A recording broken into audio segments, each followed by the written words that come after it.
OSN Provinsi 2017 nomor 4. The figure of national income (NI) of country can be derived from either gross national product or gross domestic product.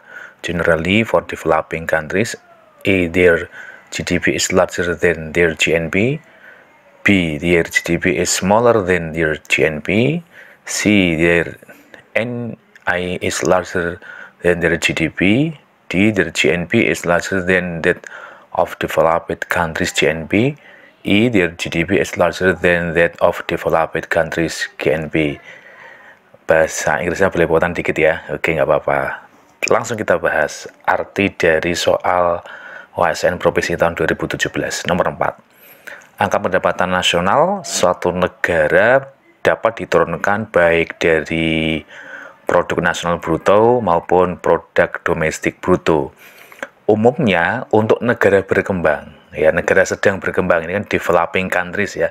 Untuk negara berkembang adalah apakah A, GDP mereka itu lebih besar dari GNP mereka, ataukah B, GDP mereka lebih kecil dari GNP mereka, ataukah C, NI mereka lebih besar dari PDB mereka.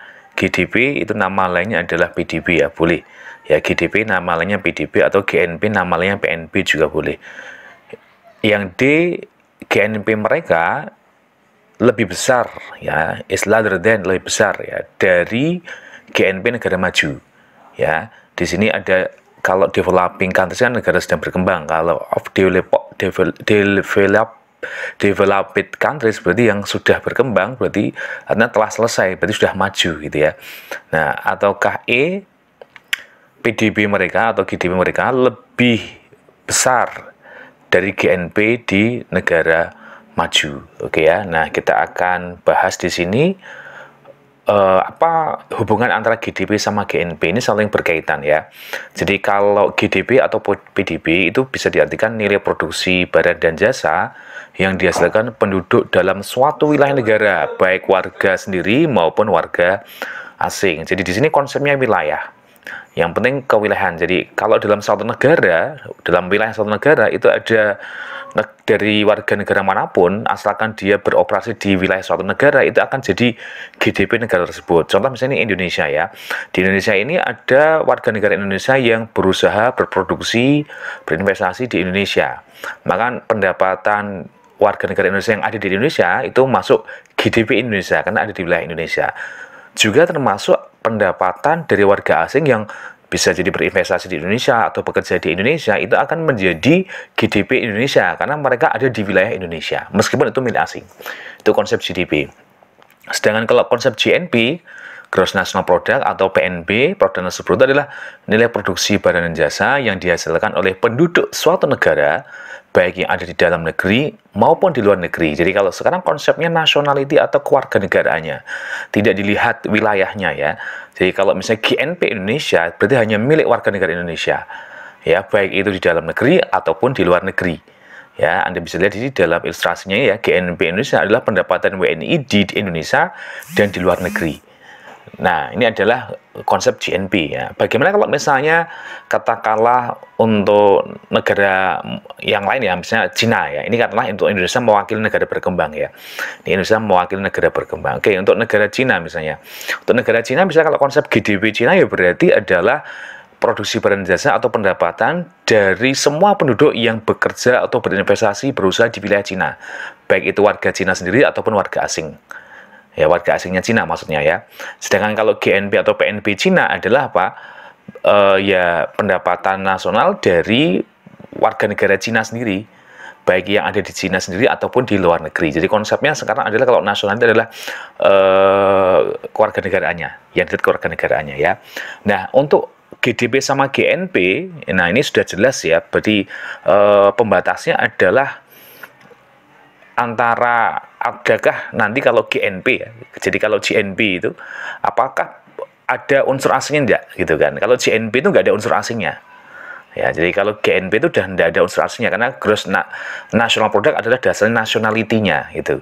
Nah, nanti kalau berarti kalau misalnya GDP menjadi GNP itu harus dihilangkan unsur asingnya. Jadi kalau misalnya seperti ini, nah Jadi hubungan antara GDP sama GNP itu harus dihilangkan unsur aslinya. Jadi kalau di sini ada GDP ya, ini angka tertentu. Nah, itu nanti harus dilihat dulu, yaitu faktor produksi neto terhadap luar negeri. Ini kita akan menghilangkan unsur asingnya. Jadi apa ini faktor produksi neto terhadap luar negeri? Adalah selisih pendapatan warga di luar negeri ya dengan pendapatan warga asing di dalam negeri. Contoh untuk kasus Indonesia ya, tadi ya, kasus Indonesia ya. Berarti kalau mencari faktor produksi neto terhadap luar negeri Indonesia adalah kita harus menyelisihkan antara pendapatan warga negara Indonesia di luar negeri, itu pendapatan masuk bagi Indonesia kan, nilainya positif. Dengan pendapatan warga asing di dalam negeri, karena ini warga asing, ini nanti pendapatan yang keluar, nah nilainya negatif. Nah ini nanti diselisihkan. Nah kebanyakan di negara berkembang itu adalah antara pendapatan warga negara sendiri di luar negeri itu ternyata adalah masih lebih kecil dibanding pendapatan warga asing di dalam negeri. Ya, contoh kasus misalnya untuk Indonesia lah kali ini ya, kita harus akui misalnya ya beberapa puluh tahun ya, ini bisa kita lihat berapa sih antara pendapatan warga asing di Indonesia dengan orang Indonesia di luar negeri. Kalau diselisihkan lebih banyak mana? Lebih banyak yang keluar kan? Ya, perusahaan-perusahaan asing di Indonesia kan banyak. Ya, nah saya sebut merek nggak usah ya, dah tahu sendiri kan. Artinya ketika misalnya Anda mengkonsumsi suatu produk yang itu ternyata hasil produksi dari negara lain, maka nanti kan akan dibawa ke luar negeri kan. Itu bisa saya katakan devisa keluar. Jadi pendapatan keluarnya untuk negara berkembang itu lebih besar dibanding pendapatan dari warga negara sendiri, ya Indonesia sendiri di luar negeri itu adalah nggak sebanding, lebih banyak yang keluar. Maka nanti selisihnya bisa jadi tandanya adalah apa? Negatif. Jadi ini bisa jadi negatif, bisa jadi positif sebenarnya. Ya, untuk kasus negara berkembang negatif kan.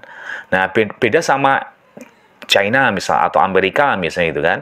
Nah, China atau Amerika itu adalah pendapatan warga di luar negerinya itu lebih besar. Ya, pendapatan masuk mereka lebih besar. Contoh misalnya handphone lah, China dimanapun negara itu banyak banget kan. Ya, misalnya untuk mereka katakanlah menghasilkan atau produksinya itu di Indonesia meskipun itu adalah mereknya Cina gitu kan. Nah, itu akan menjadi pendapatan masuk dari Cina kan. Ya, Anda lihat Microsoft ya banyak dipakai di seluruh dunia kan. Ya, karena dia membuka usaha, membuka misalnya produksi cabang di wilayah negara-negara Asia misalnya, ya itu kan pendapatan masuk bagi negara-negara maju kan, itu lebih besar dibanding apa pendapatan warga asing yang ada di dalam negerinya. Jadi kalau ada orang asing di Cina itu kan pendapatan keluar bagi Cina kan. Nah tapi ternyata adalah masih lebih besar pendapatan warga masuknya karena di negara maju itu adalah produknya itu hampir dikatakanlah dipakai di seluruh dunia. Ya misalnya saya sebut mereka nggak apa-apa ya, ada iPhone misalnya, bisa lihat Anda lihat. Nah di Cina ya banyak ya. Ini adalah ini semacam itu, sehingga nanti kalau di negara maju bagaimana? Negara maju adalah nanti selisihnya itu lebih banyak masuknya, maka nanti selisihnya adalah positif. Jadi nanti kalau misalnya kita buat nanti di sini, nah perbandingannya antara negara maju sama berkembang ya, seperti ini. Jadi kalau negara maju itu pendapatan masuknya lebih besar dibanding pendapatan keluarnya. Ya, sehingga nanti kalau kita bisa tulis di sini ya GDP-nya ini X-nya ya. Nah, ini selisihnya tadi, ya pendapatan faktor dari luar negeri dikurangi pendapatan faktor dari luar negeri, tandanya positif. Ini adalah produk netonya tadi ya. Nah, positif, ya, hasilnya GNP. Nah, kalau ini positif, antara GDP sama GNP lebih besar mana? Ya pasti GNP dong. Ya GNP-nya lebih besar dibanding GDP-nya, karena positif kan. Misalnya 10 tambah 2, 12. Ya, berarti kan 12 GNP kan lebih besar dibanding GDP-nya. Sedang di negara berkembang itu, pendapatan masuknya lebih kecil dibanding pendapatan keluarnya. Ya, kebanyakan pendapatan yang keluar kalau negara berkembang itu kan gitu. Ya, sehingga nanti GDP sama selisihnya ini nanti negatif ya. Hasilnya adalah GNP. Maka negara berkembang ini GDP-nya lebih besar dibanding GNP-nya. Jadi unsur asingnya masih terlalu banyak dibanding GNP-nya. Jadi kalau misalnya dari sini kita sebenarnya belajar ya, kalau misalnya kita pengen menjadi negara maju, ya jangan terkecoh GDP kita besar ya. Gimana kalau GNP-nya besar? Ya, jadi produk kita dipakai di seluruh dunia. Ini PR untuk Anda semuanya ya. Nah, saya membakar semangat untuk Anda semuanya untuk gimana mencintai produk Indonesia. Ya, tidak hanya sekedar mencintai produk Indonesia, tapi menghasilkan. Kadang kita bisa gini ya, cintailah produk-produk Indonesia, tapi mana sih barangnya? Masanya kan di situ. Maka harus menghasilkan produk ya, dimana bisa disukai di Indonesia atau bahkan di luar negeri. Nah, nanti bayangkan kalau misalnya banyak Karena handphone merek Indonesia dipakai seluruh dunia misalnya, ya otomotif Indonesia dipakai seluruh dunia, wah kita akan besar GNP-nya, gitu ya. Oke, jadi nanti di sini bisa kita ambil kesimpulan ya, untuk kembali ke soalnya, untuk negara maju itu GNP-nya lebih besar dibanding GDP. Ya, sedangkan negara berkembang adalah GDP-nya lebih besar dibanding GNP. Maka ini jelas ya, umumnya untuk negara berkembang GDP mereka ya itu lebih besar ya daripada apa GNP-nya, karena unsur aslinya masih terlalu banyak. Jadi jawabannya adalah yang A. Ya, oke, terima kasih. Sampai ketemu dengan soal pembahasan selanjutnya. Tetap semangat.